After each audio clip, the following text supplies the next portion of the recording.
కృపగల దేవుడు నేడు మనకు అనుగ్రహించిన వాగ్దానం ధ్యానం చేసుకుందాం.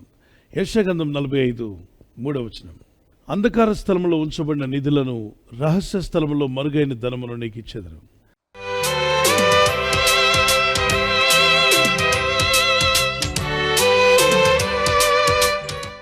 అంధకార స్థలంలో ఉంచబడిన నిధులు నేను నీకు ఇస్తాను అంటే అది అందరికీ అందుబాటులో ఉన్నది కాదు.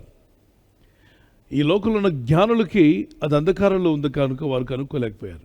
సైంటిస్టులకు కూడా దొరకనటువంటిది ఏంటిది? సైంటిస్టులకు దొరకంది, జ్ఞానులకు దొరకనిది, ఈ లోకంలో మనుషులు ఎవరికి అందుబాటులో లేనటువంటి కనబడకుండా ఉన్నటువంటి ఒక నిధిని దేవుడు తన ప్రజలకు ఇస్తా అంటున్నాడు. అందులో ఒకటి ఆల్రెడీ మనకిచ్చాడు, అది గొప్ప రక్షణ భాగ్యం.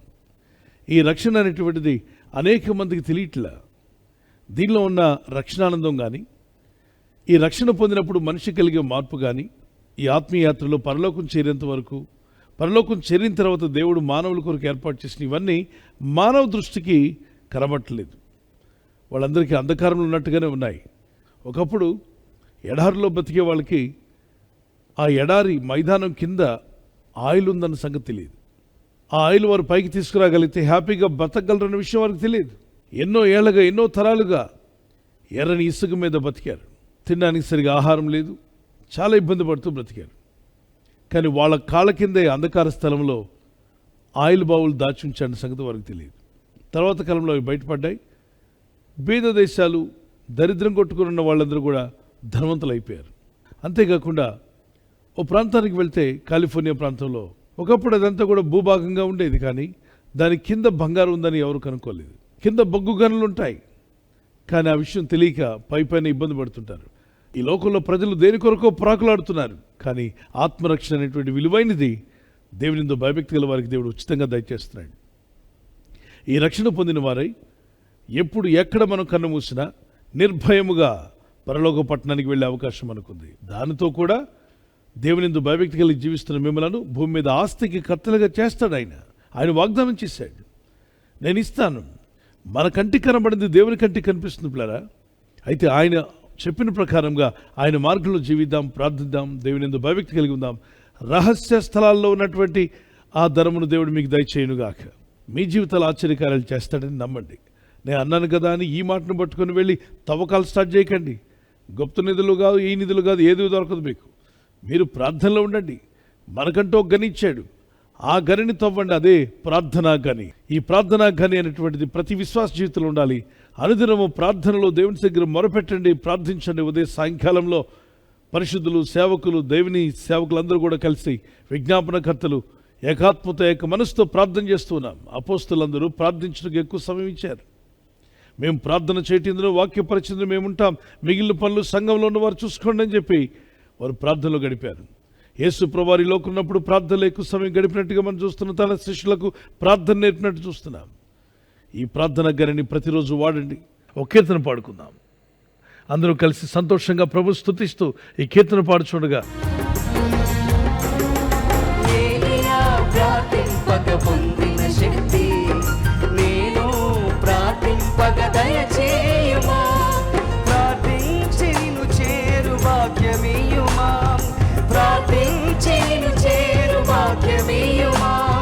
నిరంతరం ప్రార్థింపకృపణీయమా, నిరంతరం ప్రార్థింపకృపణీయమా.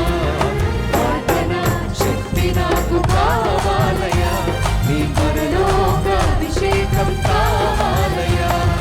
ప్రార్థన శక్తి నాకు కావాలయా, నీ పరలోక అభిషేకం కావాలయా. ప్రార్థించుట్లో విసిగిపోవద్దు, ఎడతెగక ప్రార్థించమని 1 తెస్సలోనిక 5:16-18 వరకు, లూకాసు సువార్త 18:1-9 యేసు ప్రభువారు స్వయంగా చెప్పిన మాట, విసుగకుండా ప్రార్థించమని. ఇక్కడ ఒక ఇద్దరు కనిపిస్తున్నారు. మీరు గనిని తవ్వడం అయితే తవ్వడానికి ఇద్దరు వెళ్ళారు, ఆసక్తిగా తవ్వారు. కొంత దూరం తవ్విన తర్వాత విసిగిపోయి, ఇక నా వల్ల కాదులే, ఏమీ దొరకట్లేదు, నా ప్రయత్నాలన్నీ సఫలం కావట్లేదు, విఫలమైపోతున్నాయి, అటువంటిప్పుడు నేను ఎందుకు తవ్వాలని నిరుత్సాహంతో వెనుతిరిగాడు. అసలు ఎంత దగ్గర వరకు వెళ్ళాడంటే, ఇంకా కొంత ప్రయత్నం చేస్తే ఆ నిధులన్నీ తన సొంతం అవుతాయి. కానీ ఆఖరి మూమెంట్లో తను వెనుతిరిగాడు. విశ్వాస యాత్రలో కూడా లోకులు, పాపులు చెప్పిన మాటలు, అపవిత్రులు, వాక్య జ్ఞానం లేనివారు, దేవునితో నడవని వారు చెప్పే మాటలు విని విశ్వాసాన్ని విడిచిపెట్టి లోకంలోకి వెళ్ళిపోతున్న వారు కొందరు కనిపిస్తున్నారు. అంచు వరకు వెళ్ళి ఇంకా కొంత ప్రయత్నిస్తే దీవెన ఆశీర్వాదాలతో నింపబడే అవకాశం ఉన్నప్పటికీ కూడా విశ్వాసాన్ని విడిచిపెట్టి విశ్వాసం భ్రష్టులై దేవునికి దూరమయ్యే పరిస్థితి తెచ్చుకోకండి. Wait and see. దేవుని కొరకు ఎదురు చూడండి, ప్రార్థించండి, ప్రయత్నించండి. ప్రార్థన, ప్రయత్నం రెండు కూడా ఉండాలి. ఈ రెండు జరుగుతున్నప్పుడు ఖచ్చితంగా మేలు చూస్తారు. ప్రార్థన అనేది ఊరికే అది ఇది సంపాదించుకోవడానికి కాదు, దేవునితో సహవాసం. దేవునితో మన బంధము తండ్రి కుమారుల బంధము. కుమార్తెగా, కుమారుడుగా తండ్రితో మాట్లాడుతూనే ఉండాలి. ఆయన ఏమిచ్చినా ఇవ్వకపోయినా ఆలస్యమైనా ఇస్తాడు. ప్రతి తండ్రి తన బిడ్డకి ఇస్తాడు. ఏ టైంలో ఇవ్వాలో ఆయనకి బాగా తెలుసు. ప్రార్థిస్తూనే వెళ్ళండి. అంధకార స్థలంలో ఉన్న నిధులను, రహస్య స్థలంలో దాచబడిన ధనమును ప్రభు మీకు ధారాళంగా దయచేయునుగాక. నేను నమ్ముచున్నాను ఈ వాగ్దానాన్ని అని వారు చేయగలరా? Let's pray. ప్రార్థన చేసుకుందాం. పరిశుద్ధమైన మా ప్రియ తండ్రి, నీ యందు విశ్వాసంతో ప్రార్థిస్తున్న ప్రతి కుటుంబాన్ని, ప్రతి ఇంటిని, ప్రతి వ్యక్తిని దర్శించిన ఆయన, నీ దాసులను, నీ దాసులను, ప్రార్థనాపరులను, విజ్ఞాపనకర్తలను ప్రతిరోజు ఈ ప్రార్థనలో వాగ్దానం పట్టుకుని ప్రార్థిస్తున్న నీ కుమారులు, కుమార్తెలను దీవించండి, బలపరచండి. అవును తండ్రి, అంధకార స్థలంలో నిధులను ఇస్తా అన్నావు, రహస్య స్థలంలో దాచబడిన ధనముని ఇస్తా అన్నావు. నీ ప్రజలకు దాచబడిన ఉద్యోగాలు రిలీజ్ చేయండి. నూతన ఐడియాలు వీరికి దయచేయండి. నూతన ఆలోచనలు వీరికి దయచేయండి. మీరు బిజినెస్లో కానీ, వ్యాపారంలో కానీ, కుటుంబాన్ని పోషించుకునే విషయంలో, పొలం పనుల విషయంలో, ఏ పనిలో ఉన్నా మంచి పనుల్లో మీరు పైకొచ్చినట్లుగా అంధకార స్థలం నిధులను, రహస్య స్థలంలో ఉన్నటువంటి దాచబడిన ధనమును వీరికి, వీరి కుటుంబాలకు మీరు ఇచ్చారని నమ్ముచున్నాను. ఈ లోకలందరికీ తెలియనటువంటి ఒక అద్భుతమైనటువంటి, ఒక గొప్ప విలువైన రక్షణ భాగ్యాన్ని మాకు ఇచ్చారు. అందును బట్టి నేను స్తుతిస్తున్నాను. ఈరోజు ప్రార్థించి ప్రయత్నించబోతున్న శంకుస్థాపన అయిన, గృహప్రవేశమైన, ఒక బిజినెస్ ప్రారంభిస్తున్నా, ఉద్యోగ ప్రారంభానికి వెళ్తున్నా, ఒక మంచి కార్యక్రమాన్ని ప్రారంభిస్తుండగా, నేను వారి బిడ్డల వివాహం కొరకు ప్రయత్నాలు చేస్తుండగా, వారు చేస్తున్న ప్రయత్నాలు ఫలించలాగున మీ దూతలకు ఆజ్ఞాపించండి. ఎవరైనా హాస్పిటల్లో ఉన్నా, ఐసీయూలో ఉన్నా, ప్రభు ఎవరైతే సీరియస్ కండిషన్లో ఉండి బాధపడుతున్నారో వారికి యేసు నామములో స్వస్థతను అనుగ్రహించండి. మీ గాయపడిన హస్తమును చాపి వారికి ఉన్న సకల రోగాల నుండి విడుదల ఇచ్చేయి. వారిని లేపి నడిపించడాన్ని సాక్షులుగా నిలబెట్టుకోండి. ఈ ఉదయకాలం ప్రతి రోగి యేసు నామములో స్వస్థత నొందునుగాక. తండ్రి, ఈ దినం ఎవరైతే ప్రయాణమై వెళ్ళబోతున్నారో, అది రైలు మార్గమైనా, ఆకాశ మార్గమైనా, బస్సుల్లో, వాహనాల్లో ఎక్కడ ప్రయాణం చేస్తున్నా, రోడ్డు మార్గంలో ఏ వాహనంలో వారు ప్రయాణం చేస్తున్నా, నీ ప్రజలకు కాపాడే దూతలను పంపండి. ఉదయం బయలుదేరి సాయంకాలం ఇంటికి వచ్చేంత వరకు నీ కాపుదల, కాపాడే దూతల యొక్క సహాయము నీ ప్రజలకు దయచేయమని అడుగుతున్నాను. ఈ రహస్య రాకల్లో ఏ ఒక్కరు విడవబడకుండా ఎత్తబడే విధంగా మమ్మల్ని సిద్ధపరచుము నాయన. ఈ లోకంలో ఏమున్నా, ఏమి లేకున్నా నీ రాకళ్ళు ఎత్తబడాలన్న గొప్ప ధన్యత, భాగ్యం అందరికీ దయచేయండి. అలాగనే భూమి మీద నీ ప్రజలు చేస్తున్న పనుల్లో నీ సహాయం దయచేయండి. వారి రాకపోకల్లో నీ సహాయం దయచేయండి. ప్రభా, నేడు మీరు మాకు ఇచ్చిన ఈ వాగ్దానం బట్టి నేను స్తుతిస్తున్నాను. ఈ వాగ్దానం మా పట్ల నెరవేర్చునాయన. ఇది వాగ్దానం విని ఎవరైతే ఆమెను చెప్పి ప్రార్థిస్తారో, ఈ వాగ్దానం ప్రకారంగా నడుచుకునే కృప మాకు దయచేయండి. ఒక దినమున మీరు మమ్మల్ని హెచ్చించబోతున్నారు, ఆస్వాదించబోతున్నారు. ఆ దీవెనలు ఈ యొక్క వాగ్దానం విని ప్రార్థించే ప్రతి ఒక్కరికి మీరు దయచేస్తున్నారని నమ్ముచు, క్రీస్తు యేసునందు వేరుపారి నీ రాకడికి సిద్ధపడే కృప వీరందరికీ దయచేయమని నజరేయుడైన యేసు క్రీస్తు పరిశుద్ధ నామములో అడిగి వేడుకుంటున్నాను నా పరలోకపు తండ్రి. ఆమేన్, ఆమేన్. God bless you. God bless you brother. Birthday జరుపుకునే వరకు happy birthday to you. Many more returns of the day. God bless you. మీకు వాగ్దానం 1 పేతురు 3:9 ఆశీర్వాదమునకు వారసులగుటకు మీరు పిలువబడితిరి. మనం పిలువబడింది ఆశీర్వాదానికి కారకులగడానికి. ప్రార్థించండి ఈ వాగ్దానం పట్టుకొని. May the lord bless you. Blessed happy new year to you.